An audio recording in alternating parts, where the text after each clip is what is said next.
Morning, everyone. Morning. It's bright and early.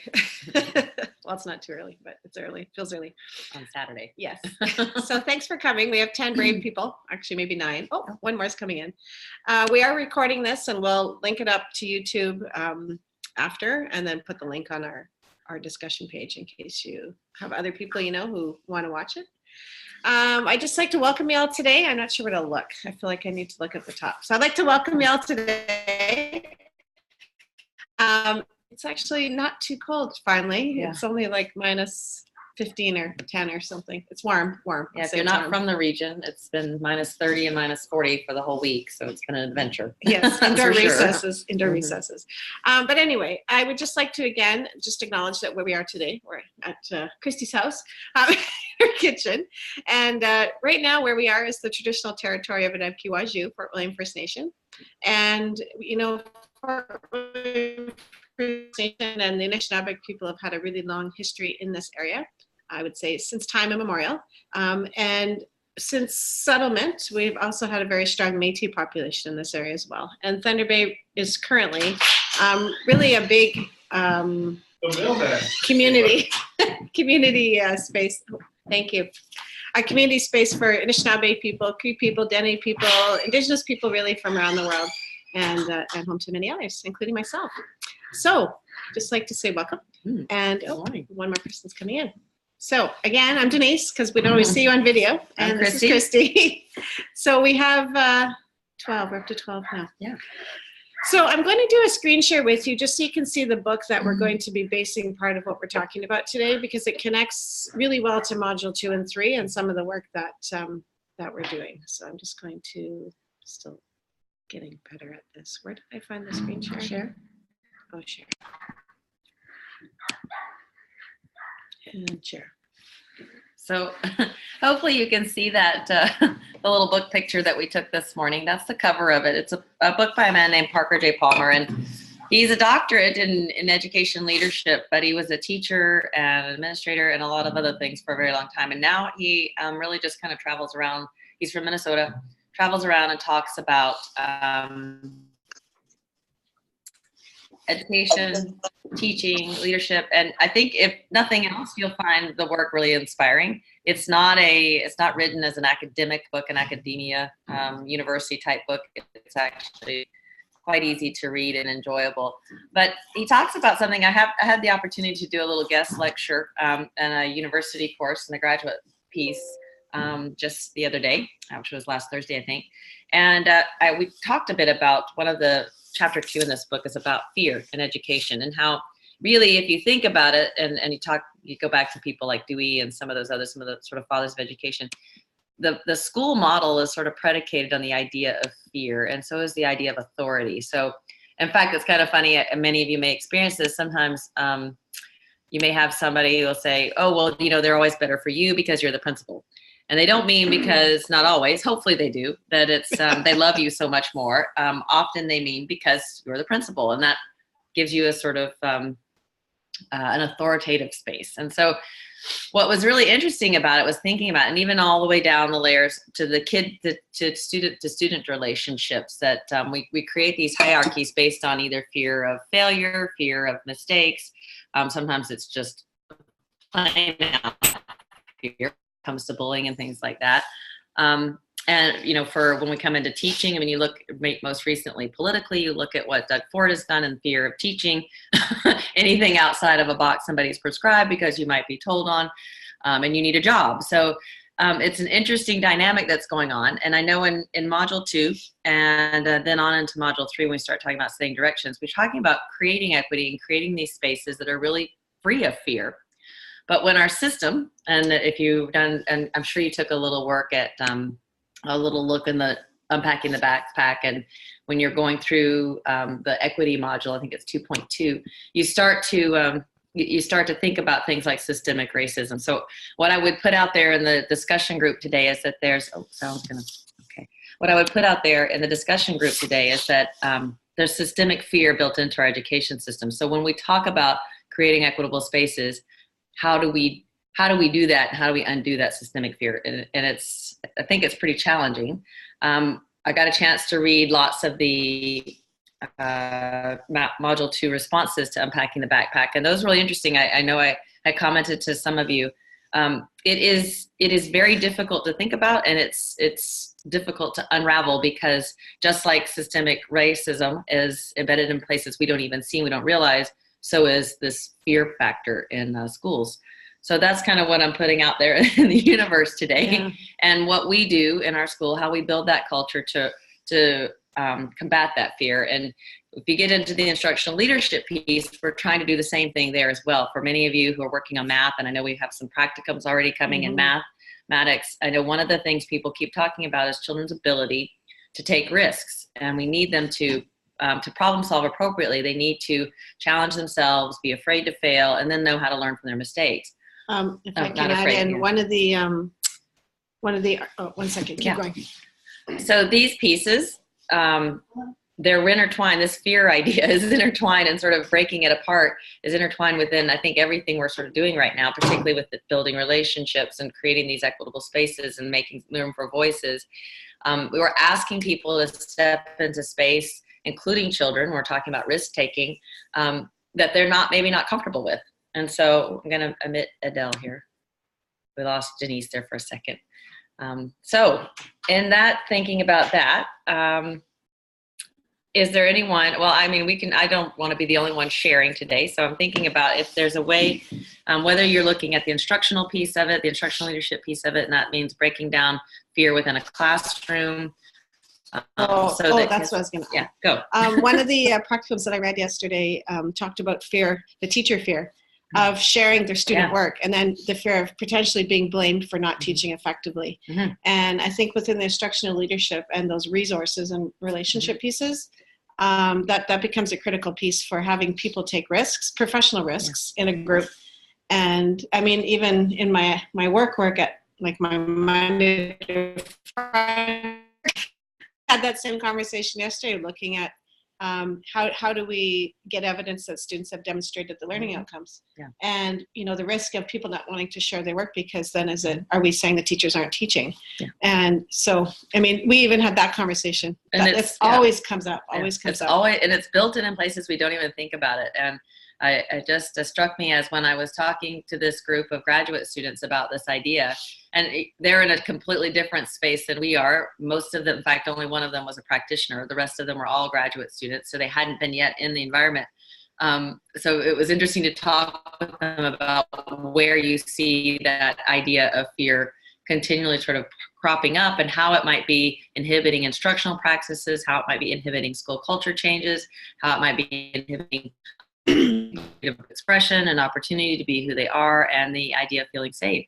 So it just, quote, struck me as a really unique way to sort of tie in an outside source and outside ideas to what we really were talking about within Module 2, and even getting into Module 3 as we start talking about setting directions and creating visions. It's what kind of school culture do we want to build, and how do we go about doing that? Somebody asked me the question, what exactly are we saying is a safe space? Yeah.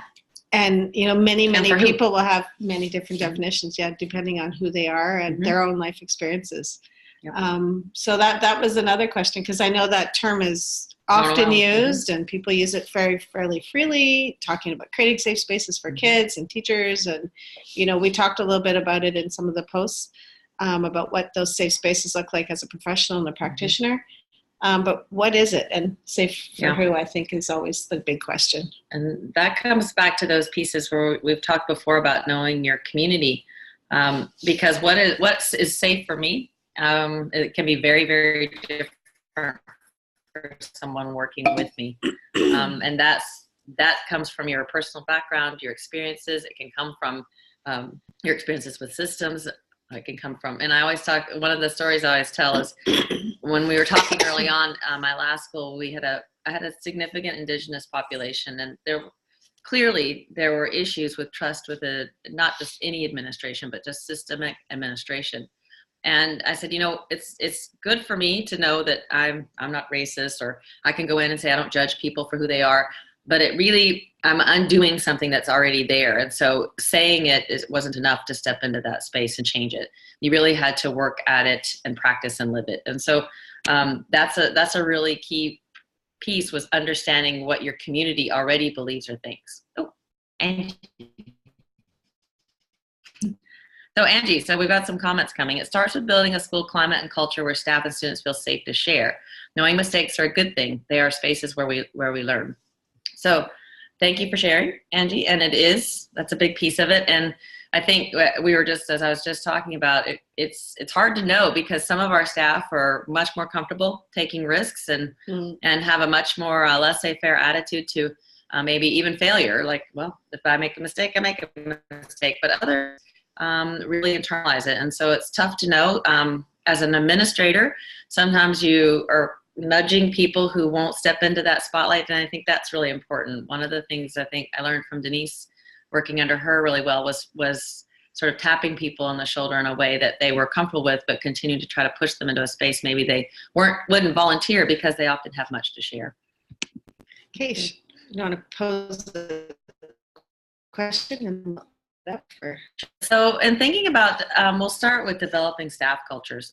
So in thinking about developing that space, so for instance at PLCs or the learning community activities, where your staff feels safe to share, what are some of the practices you've seen work? Some of the things maybe that don't work? Yeah, sometimes based on personal experience. Yep. Both of those are all valuable learning lessons. So in terms of setting up that quote safe space in staff sharing places, so professional development, PLCs, has anybody got some ideas about what they've seen? Or what works, you've what done. doesn't work, or what you've done? And it can even be what doesn't work for me or what works for me. I think that's really something to be mindful of. Yeah. Different schools have different kind of cultures, and that culture shifts and changes depending on the new school year and who are the new people coming in. If I can just share what people are thinking, a learning I had, we had a really tight team at one of the schools I was in, and we had the same team for about 3 years. And then we had some new staff who came in, and we just jumped right into our PLC moving along because we started, like, you know how, I don't know, there has been in places where I've worked where, you know, when I talk with the school, they're like, oh, we don't start guided reading groups till mid-October after we're done all our assessments, blah, blah, blah. And I always used to say, like, it's almost the same class from June. Like, you just haven't seen them in 8 weeks and they're back. So not sure why it's taken 6 weeks to figure out where they are. So we started guided reading usually by day 3 or 4, because we would just start with where kids were. And then we always anticipated a bit of a summer lag. So we may be taking some of the groups and rearranging them slightly, but for the most part, we just tried to get in right away. And so we had our first PLC. And one of the things that we always did was challenge each other's thinking. And we felt comfortable. We built group norms around that. We built trust. And we really had flattened the leadership in that school community so that everybody was in a circle and everyone had equal say and voice in that circle. It didn't matter what role you formally had. As a group of learners, we all had equal roles. And so we had a new teacher who came in, and she said something, which was great. And someone else said something, and then I circled back and I said, I just want to talk to this thought right here, and I want to challenge that thinking with some research. And the teacher was like horrified. And then I realized, oh my God, I'm her principal and she doesn't know me. And then so one of the teachers tapped me on the arm and like, I got this, Denise. And then she talked to that was Christy. Not this Christy, another Christy. She talked to the teacher and she said, oh, we forgot to do group norms. You have to know that we're all in a circle, we're all equal, and Denise will challenge you and she'll expect that we'll challenge her as well. And then the teacher sort of calmed down because I could see she was just panicking because I had challenged her thinking. And anyway, as we went on, but that was a real learning moment for me, that I realized that I can't just take for granted that because 99% or not 99, but 95% of the group understands the group norms, that we hadn't really gone back together and renormed because it was a new school year. So I think that was, for me, a good learning. Got some really good comments. Really about the leadership piece and ensuring that why is that unstable? Mm-hmm. Ensuring that we look that we allow ourselves to be vulnerable as well, that we acknowledge when things go wrong or when we don't know everything, and that we are learning alongside. And that, I think what I want to be sure is that it looks like it sounds. So In my own experience, if I'm there, I often, like, people will bring me I call it the coffee table. At the coffee table will bring me interesting ideas or problems that pose some really deep thinking. And so I try to bring them to the group and say, this is what we've got. This is where we're at. What are we thinking? Because I certainly don't have all the answers. And I think that's really, really important. And as a new, Adele's just mentioned, as a new VP, we're constantly telling people we hardly know anything. And I think if you're really a conscious person, you realize when you step into leadership, you really rely a lot on the folks in the classroom, and you don't know a whole lot of things. I think you know what you thought you knew. You don't. Really you so much don't know. And the other piece of that is that's really important for us to remember as administrators. And I'm starting to get to that space. Is once you get out for a while, you're not in the classroom every day. And so we get a chance to go look at some system PD, but you have to learn from your teachers what they're learning. And so when they go somewhere, I try to spend some time. Tell me about what you found out there, and how's it challenging your thinking. And those are the ones that I put in front of our PLC because they've got some new knowledge to share, and something that I know I can learn too, because I'm not teaching in that classroom, and I've been now, well, I think 8 years out of it. And so 8 years is a lot of instructional to miss. It's a lot of developments and time to miss with kids. And so the only way you're learning now is sort of by either being in the classroom and watching and listening to the model, or finding out as they come back, or participating in that PD, and then thinking it through with those teachers. Like, what does that mean when somebody brings that? What do they mean by this when they're talking about it? Walking that through with your staff, because you absolutely can't stay absolutely current, and because of the position you're in, you've been removed from that space. And when I was in a smaller school, I took 2 or 3 reading groups every day. Sometimes it was oral language groups, sometimes it was reading groups, sometimes it was writing groups.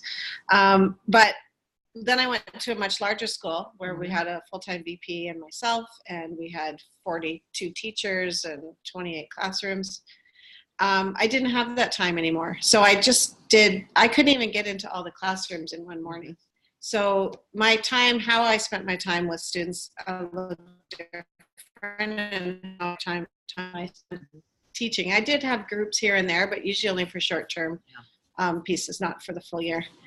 Okay, there's a comment here. Yeah, about the big staff. From Karen. Oh, yes.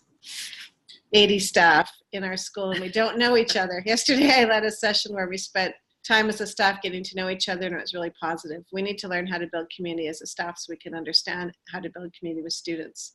And one thing I will share that I have done, Karen, with big staff, because I had my last big school I had was 80 staff.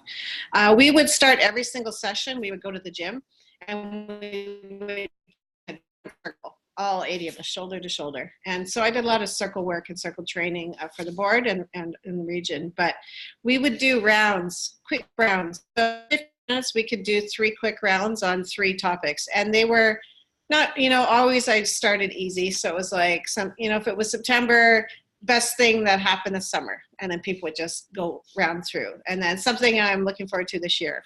And maybe something I'm looking to this weekend might be, but whatever, like keep it light. But it at times it got a little more heavy. Like I remember one time my staff was had a slight panic about some really new learning that was stretching us all. And so I had halted what we were doing. I had everyone come together in a circle, and I asked them to take a moment to think about why they became a teacher. And that just settled everybody down to a place of coming from here. And we spent 15, 20 minutes talking about that. And then we got back into the work because everyone had a renewed purpose. So I use circles a lot. They don't take a lot of time. And I have a little staff now of 8. So we still do circles every time we get together every 2 weeks as a way to connect with each other. Yeah, that is true. Can you hear me okay? Yes. Can I say something? Please do. So actually the activity that I led with them yesterday was the 6-word essay about why you became a teacher. So every staff member had a sticky note, and they had to summarize in 6 words why they became a teacher.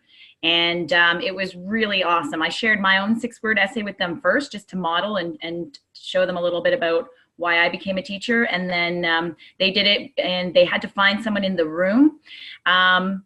and that they didn't know. They had to introduce themselves. They had to share their 6-word essay with that person. And then they had to go and find another group of 2 that they didn't know, introduce themselves.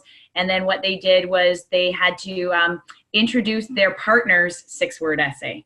So it was a really fun time. I actually had a hard time bringing them back after because they just wanted to keep talking. So. Oh, wow. So yeah, so it worked really well with the staff. And the next sort of step for them is to kind of take their 6-word essays and share it with their students. I mean, just a student activity though, for students to think about setting their own goals for the year. For sure. Yeah. All right. Any other thoughts? We're going to be quiet for a while, so. We have 5 teachers and an EC and 2 EAs in our little school. We've been around a while. What happens if I move into an app? Great question. And I was just going to say that a big school has its challenges and a little school has its challenges, and 2 things happen in a small school, especially if people have been there for a while. And you're new. And you're new, so you're an outsider. But if the same culture, people get to know each other, and it's kind of like a family. You know how when you were a kid, your parents, like my parents labeled me the know-it-all. Don't ask why. And I was why do I find that so hard? It was, and I was, and my sister, was the jock, and we had these little labels, right? And one of the things this is like a home story. It's hard to get out of that that label. So who you've been to that family for a long time, often you can be 40 years old and you're still the baby, or you're still you're still the jock, or you're still the the cranky one, or whatever it is. They tend, and that's a family dynamic. Small, really close-knit groups. Whoever you've been for a while, we don't often allow them. I don't know why that keeps doing that. We don't often allow people to step into a new space, which is exactly what all of us are doing all the time, as learning, growing, changing, right? So we have to figure out how to encourage people to see that person maybe differently than they did the last 5 years. Does that make sense? And I think that that's a dynamic that occurs in a small school, especially if people have been together for a long time. I actually had a chance to be a vice principal in a small school where there was only 5 teachers. And we had 5 teachers and we had 5 teaching assistants. Mm-hmm. And what had happened was, it was a little bit unexpected because our principal had to go pick up a different job in the system. So she was still around, but I became the day-to-day person. So I was actually a teaching principal at that point. And it was something I actually pulled all the teachers together that I worked with and the other staff. And I said, look, I've been asked to do this. I actually want to know how they felt about it. And I think for me, because I always come from a community space, I needed to know that my community supported that move. And that may be difficult in a public system or a town system. I was in a small First Nation community at that point. But I did say to them, like, I'm willing to do this. I recognize I don't know any more than the rest of us around this circle right now. And I said, if anybody else would like this responsibility, I'm quite happy to just let it go. But no one wanted that job. so I ended up moving into that space for the year. And what I did, I've actually set how I work still. Like, that was really informative for me as a leader and a leadership space, is because I actually made sure that I touched in, and I circled back, and we call it circling in, but I circled in with our team weekly. We met weekly, and we heard what the challenges were in the community, maybe if there were student situations that was happening as a result of families. We obviously were looking at student learning on a really regular basis, but we worked as a team all year. So that was the beginning of my flat leadership style, which I still continue actually to this day. So I think the challenge is, if you put on the leadership hat and act like you think a leader should act. And, I think of a Hollywood leader, right? Mm-hmm. And that's not, to me, what a school leader is, or even a leader, but it's the Hollywood version of what leaders are. Mm-hmm. So I think really understanding what's important to you and being able to communicate that really clearly. And what's always important to me is listening to what matters to people. Mm-hmm. And so that usually, people are usually okay with that because they see that you're still the same person in your heart. Mm-hmm. And so you're not going to do like a 180 on them and be this other person. So I think being yourself and being true to what you believe in typically works. Mm-hmm. They're like, it's like kids. I always say to people, kids can smell right through your lies. Just, you know, so if you're really not there for them and you're really not genuine about your relationship with them, well, they'll know. And yeah, they will certainly let you know it. But Mm-hmm. I was just thinking about something you said, and don't forget the moments. I had to go speak with one of my teachers just this week, and we were talking about a little problem some boys were having and what we were going to do about it. And we ended up just sharing, I think we probably spent half hour of her planning time, sadly, just sharing our stories about 18, 19-year-old teenage girl, which is challenging in of itself. I'm heading there. These similar spaces, and remember, you share those spaces with them. And I certainly don't have the answers for raising my teenager. In fact, I feel completely inadequate, more inadequate than I do probably anything else. And hi, Caitlin. And our teenager just surfaced, so now I'm in real trouble. And it was just a really great space for us to connect. And she's a teacher that's just an exceptional master teacher, but I know she doesn't like to share, and I know she has she sort of internalizes that and doesn't feel super confident about sharing her really great teaching. And so it was nice to get to connect in a space that wasn't about, teaching and practices and stepping out in front of groups. We just shared, and for both of us, it was a nice connection. So those things happen all the time. Take advantage of them. The title to module 2. Oh, yeah, it doesn't always have to be about it doesn't always have to be about instructional pieces or the board or whatever. So it's just the remember building that relationships. piece. Yeah. I had an opportunity to have a talk with there's a college called Centennial College. I think it's in Toronto, and I was talking with somebody that worked there and knew the president, who's just retired or announced her retirement.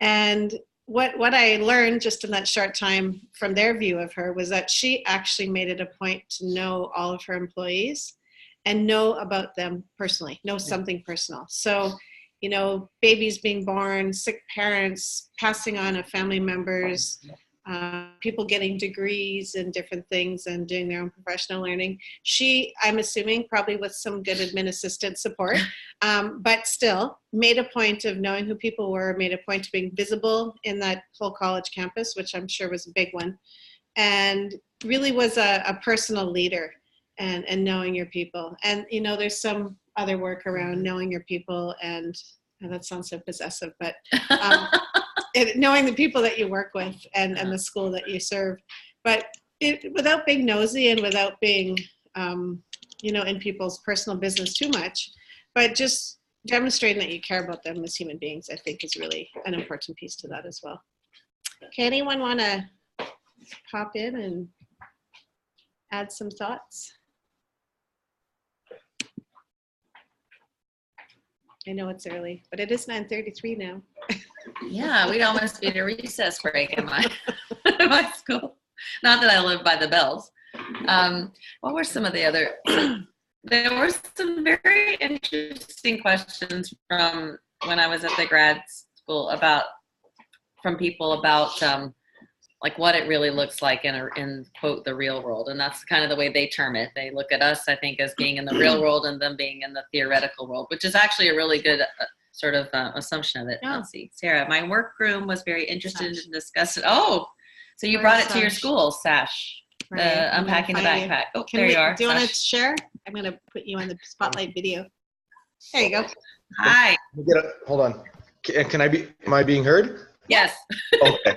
Well, when that was the first time I had read it, so I wanted to get some feedback before I actually went on the discussion. It was very tough to post. It was very tough, and then I brought it in my workroom, which is very diverse. It's in Pickering in the GTA, or just outside the GTA, I guess. And everyone had very differing opinions on what could be removed, what to remove, if anything was to be removed. So I was asking for a lot of feedback before I did my post. I wanted to see what everybody felt.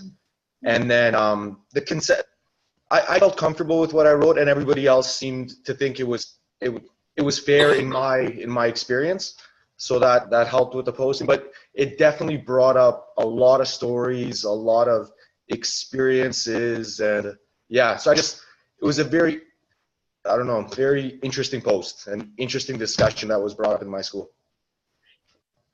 Yeah, I had seen several people talked about the struggle, certainly in this post and in thinking about it, because it really does. It has to do very deeply with and intimately with your own experiences. It also makes us look really hard at the cultures we live in today and what's going on around us, and to really kind of dredge up some not comfortable topics. So we think it's really important, because all of us are going into environments, and if we're really going to talk about making safe spaces, we've got to understand the ideas of privilege. We've got to understand those other perspectives and what changed, what has changed, and besides, I guess for me, it's deciding like what we're working for. So I appreciate, lots of people talked about how challenging it was, and I appreciate that. It's tough to put yourself out there and talk about that. I had 3 different meetings this week around the province, and identity and privilege was in every single conversation I had this week, and very emotional, and very people were very passionate about it. And it was interesting, because then I brought it back to my team on Friday, and I said, like, this is a conversation happening around the province, and all the places I'd been, it came up either on the agenda or it came up through conversation. But I said, I just want to prepare you, because we are going to be having that here too. And I think as we think about what that decolonizing those structures looks like and sounds like and acts like, we need to start defining what that is for each of us within our spaces, and then within our schools and our school boards and that wider space. And in fact, I think it really, well, there's similar themes, perhaps. It will look different in every situation, depending on who's in the room.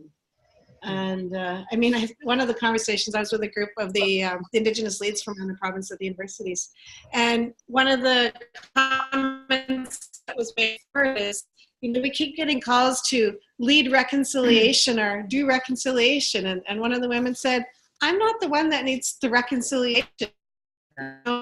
So, that's another conversation that's similar around that privilege piece is, tap, tap, tap. We're going to call upon the very people that we are trying to engage with, and then have them lead it. And, I also, it's crazy. so yeah, I identify white, and some people talked about some of the ideas of white, quote, guilt and white privilege. And I think about one of the pieces I really think about is some of my friends who are racialized, and I'll hear this from them when they're in their candid moments. I'm tired of explaining what it's like to be me, and I don't want to have to do that anymore. I don't want to be the one that has to be the voice of either all Indigenous people or and so that's a really interesting space to start to think about, because we talked, I think, in our last, or maybe it was part 1, when we go through our FNMI piece, and we talk about not knowing and wanting to step in that space. But I think that we often do this, particularly as white people. Can you explain to me what it's like to be Indigenous, and can you lead it, and can you tell? And there's a part where I think we have to take some responsibility for our own learning, and that's a big piece to me of the unpacking the knapsack piece, is really starting to think about others' perspectives, and starting to think about what may be true for some and may not be true for others. Some of the best things that I've learned from working with different people, and one thing that I do now is I have a list of books that are teacher-related books or teacher resource books or just journal books. And when people ask me that specific question, which I often get asked, I will give them a few different resources. I say, go read this, go have a look at these, and then when you're done, come back and we'll talk some more. So that the onus isn't on me to teach them in my spare time about, my reality as really a biracial person, but an Indigenous person, a First Nations person. But that they do some work on their own, and then we come back and we have a learning conversation. And that seems to be working quite well, because those people that are interested really do come back, because they really do take that effort and make that time to go learn something. And those that don't, and then I haven't really wasted any of my time. So, I mean, I've learned how to change that conversation a little bit. And not that I'm not saying no, I'm just saying, here, have a look at these things and then come back and we can talk some more. That's a separate type of privilege to be able to say to somebody, well, explain to me what your life's like, which implies right away, I don't have to explain what mine's like because I'm who I am. And so that's an implied piece of privilege right there that we don't usually think about. Oh, Melissa. Oh, okay, Melissa, yeah. Do you want to read it? Yeah, a colleague, Melissa was just sharing with us, a colleague of mine said something really similar to what Christy just said. She feels like she must always bring up equity issues, but feels like she is the only one drawing attention to diversity issues and doesn't want the responsibility of it all the time. And we just had a conversation, actually, just a couple weeks ago about this very thing. And, someone had been placed in a position, it's like a resource teacher position in their board, but it became, that was the equity person. They do the equity. They're always the equity face. Well, that's exhausting. And it again puts all the onus on someone else or other to do the work. And the reality of it is, just like if we're talking about math, it's my responsibility to learn the same things my teachers are learning, not keep asking them, to do something that I don't understand. And so it's really important to me that I work with them and learn with them. I took math PQP 1 and 2 a couple years ago. And I was the only principal in the room. It was all teachers, almost all new teachers. That says something. And I think we have to think about equity the same way. It is all our work. And that means we have to do the learning ourselves, every single one of us, not rely on, oh, we'll put that person in that position and they'll do the work for me. Yeah. And because that's Angie says it's genuine, then yeah, exactly. If you're willing to invest the time into your own learning, then it makes a difference. So I think that's a really important piece of it. I think we talk about safety, if we circle back to that concept. If you are the one person in a room who's constantly bringing attention to something, there is a worry about safety. Mm-hmm. And sometimes that's me in my job, and sometimes that might be some of you in your jobs and you in your job. Mm-hmm. But if it's not an equal playing field and there may be different hierarchical structured people in there, it is a bit of a risk because you're never really sure how are they going to take this. Yep. And so one of the things I use, there's a really good book that one of the directors in the region shared with me called Leading Through Questioning. I think it's called. So we'll find that and take a picture. It in my school. Can you Google it up? Yeah. And then we'll put the picture up for you. But it's really using questioning to I think about maybe intentional disruption and helping people learn about things. And so I use that a lot because then it's not me always saying what I think. It's me asking questions and trying to get the room to think about and consider. No, that's a different one. Yeah. And getting the room to start thinking about things. But it is risky. I remember working through the academic plan this spring, and I was a little bit nervous. I came home Friday, and I'm like, I don't know if I'm going to have a job on Monday. I was really disrupting that meeting through a whole lot of questions. So it was just question after question after question. That's the one.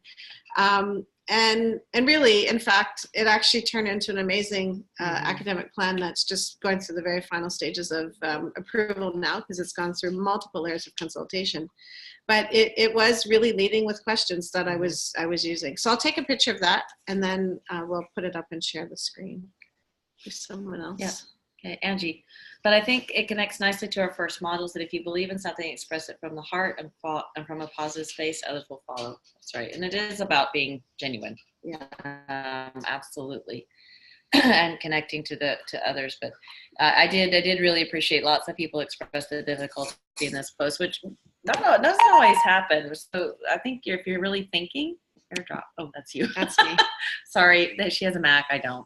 It's airdropping. I'm just moving it up. So we're going to share the screen for that book that Denise was talking about. You can keep talking. But so that's that creating that space with your staff, and then how we do it with our students, and how we make that a whole school culture so everybody feels that way. And it's not easy. We can do things with sort of the best of intentions, and we can try things and they don't always work. And you have to remember too, not everybody's in the same space you are. So whereas you may be ready to talk about these things, and I love, Sash, that you shared that with your staff and interested in if you had, and I hate to say the word resistors, because you certainly don't know if everybody's in the same learning space you are. And that's probably, I find as an administrator, the most difficult piece is if when we meet resistance, trying to think about why that's there and how to work through it, because It's usually fear. I'm sure, and It most is of the time usually. I see that. Most of the time you can see that it's fear of change, fear of being wrong. You know, Or fear you've of- done something for 15 years that you feel has worked really well Yeah. for most of your students, and then all of a sudden we're shifting. Yeah. And I think about math being one of them. And Yeah, that's we a big had we had really great EQO scores, like 95, 100 in math. And then we were asked to jump on and switch how we were thinking about math. And the teacher kept coming back. She goes, I don't know if this is working. I don't think they're getting it. I said, well, let's just trust the process and just try the process. She goes, but Denise, it's a whole year if we don't get this right. Yeah. And so we tried to do everything as we interpreted that. And it was early days of the provincial implementation of math. Well, we tanked badly that year. And so I met with the teacher again, and she's like, Denise, and I said, I know, and it's okay. We were trying something the way that pure implementation that they wanted us to try. And I said, the reality is maybe it's just not going to work at this point in this way. So I said, let's back it up. We'll take the best pieces that you feel are working for the kids, and we'll take the other pieces that we need to practice, like the practice part of the math that they need. And then let's just find a different way of moving that forward. And so that's what she did. But thankfully she trusted enough, and I was okay with failing, I guess, for lack of a better word, because it's a really public thing when you go from like 95 to 33 in 1 year. And the question becomes, what happened? And what happened was implementation gone awry, I think. And it wasn't us leading the implementation. We were trying to follow the implementation plan that was being rolled out and shared with us at that time. And so I guess maybe the other little bit of the learning is sometimes maybe baby steps aren't such a bad thing, because then you can kind of try pieces and hold on to those pieces that you know are really good and really needed, and you can pull the other pieces in. So it's a constant evolution. So I did a little bit of reading, and Honda was one of the things that I ended up coming across in a business case, where Honda, the Civic, has been almost the same car for the last, 30 years, 40 years. But what Honda does, and it's part of Japanese theory, is they're planning 100, 300 years from now. And so their changes are incremental improvements, as opposed to GM, which scraps the whole line and then let's make a brand new line. And so, Honda's lost, basically. The bodies wear out before the engines wear out in Hondas. We've had quite a few. My mom drives a Honda. And so, you have 300,000, 400,000 kilometers, and they're still running. So certainly, those are things. So that's just a little bit, I guess, that I've learned through that process. It was a little bit of a disaster year, but we did learn something. I don't know what I'm doing here. Anyway, I'm going to unshare and go back to, I'll put the title of the book in there. Somebody was trying to get in. Who was it? Where'd they go? Maybe you got them in. Okay. They would be at the top. I'm going to type the author's name for and that book. That takes us right into our next sort of steps, which is that setting directions. And we've got lots of stuff coming in. Got, I think, at least 3 teachers going to 3 different math PDs, and they don't go together. So I think they come back each time with slightly different things. I'm just typing in the name. Okay.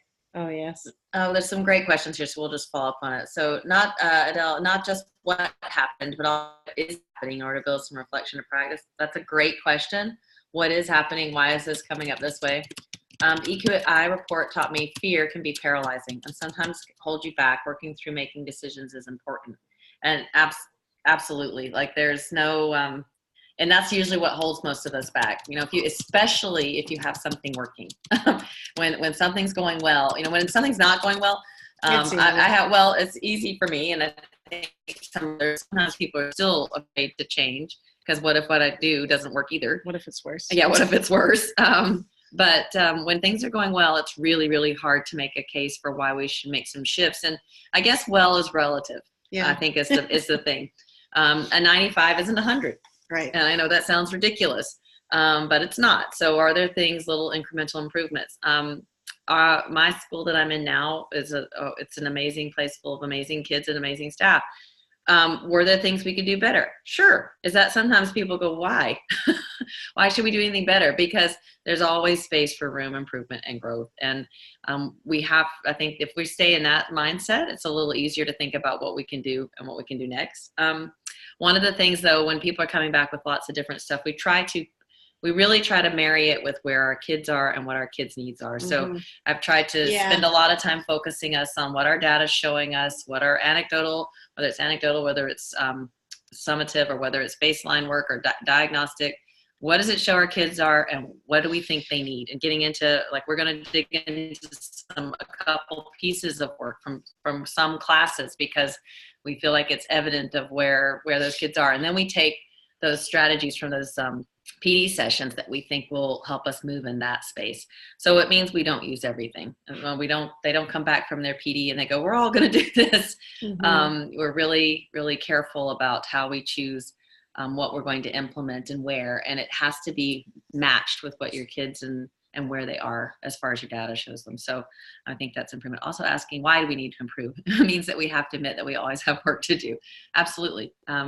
And that's the business we're in. We're asking kids to continually learn. We should be continually learning. If we don't want to set that environment up and we don't want to model that environment, then they're not going to engage in it either. And I think that's really critical to keep in forefront. So yeah, as we go into that setting directions and creating visions is coming up next. So those are some pretty weighty topics. I think.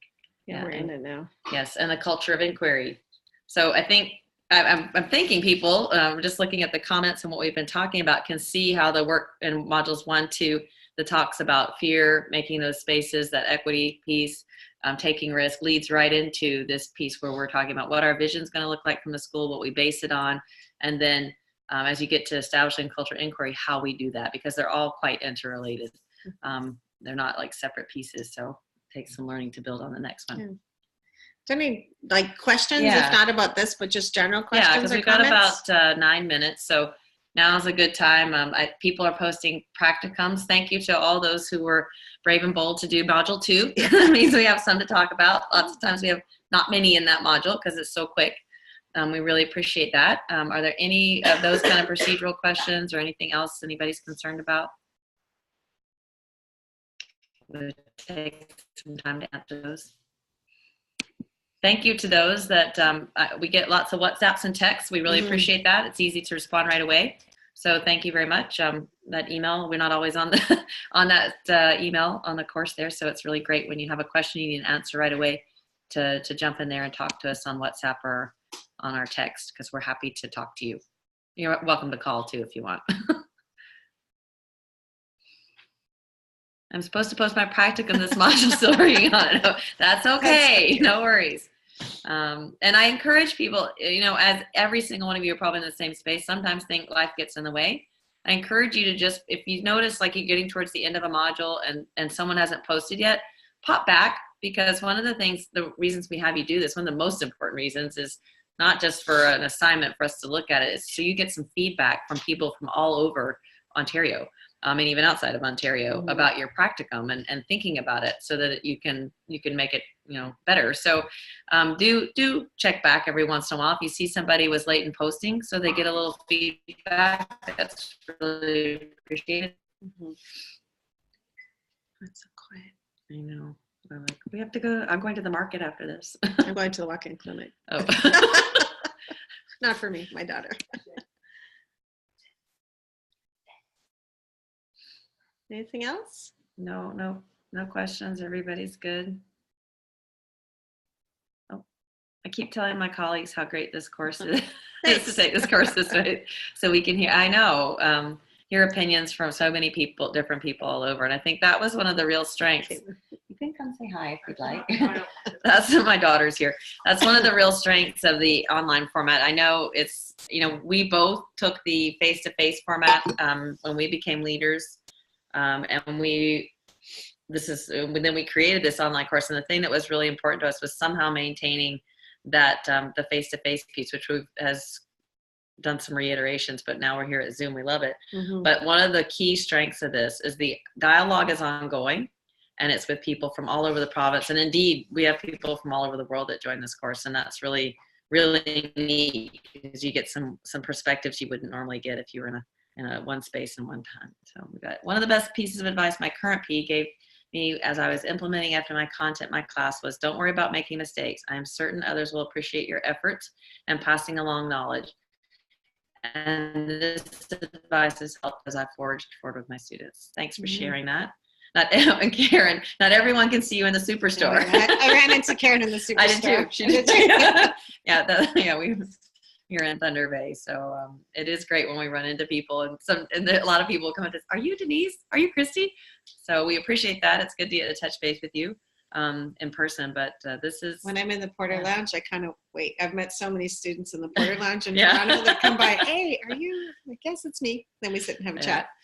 So I enjoy Zoom. Yeah, we do too. This is new. Just last term, we got Yeah. Zoom, and we find it a really great way to connect. So we're going to try. I'm really working to try to be AODA compliant. So with Zoom, one thing I've learned with YouTube, you can take the written script, and so I'm going to try to do that this afternoon and put it underneath Right, the the closed video. captions, the Yes, so script, we should so have it's closed accessible. caption. I've been working on that, so Yeah. I've been trying to practice little clips. So we've got this one recording for sure. Sometimes we make little mistakes, but we think we've got it recorded. And Adele, thank you. Yes, it's been cold everywhere. oh my God, Toronto was freezing. Yeah, we actually had no buses for 3 days this week. I don't know, it's crazy.